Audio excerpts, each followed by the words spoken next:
What should President Trump be doing? He's acknowledged that China is a threat, and they've been stealing from us for decades, and they've had bad trade policy. What should we be doing differently? Well, one thing is we've got tariffs, additional tariffs on $250 billion worth of Chinese goods. We need to increase the rate of tariffs from 25% to pick a number, 250%. But what we've got to do is start to disengage. And we've got to do that because the Chinese have been stealing US IP, as we talked about. We've got to get them to stop doing that. The other thing that we need to do is to defend ourselves with regard to our infrastructure, telecom infrastructure. You know, President Trump has that executive order on foreign adversaries providing equipment for our telecom backbone. Well, we've got to make it clear that we are not going to give Huawei any more exemptions.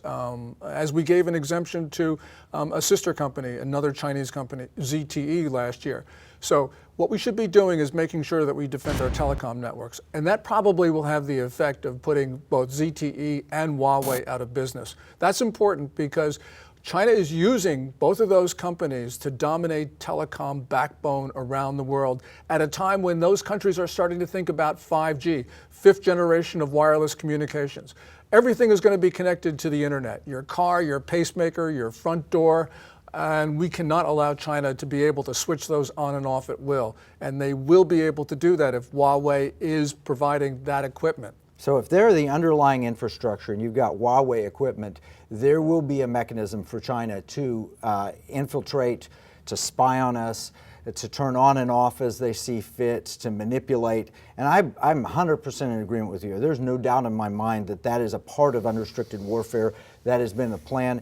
And Huawei, they make these claims. The CEO says, oh, well, we're independent. We would not do that if the Chinese Communist government told us to do it. Of course they would. They have no choice, right? They have no choice for two reasons. First of all, although Huawei says it's employee-owned, employees own about 1% of that company.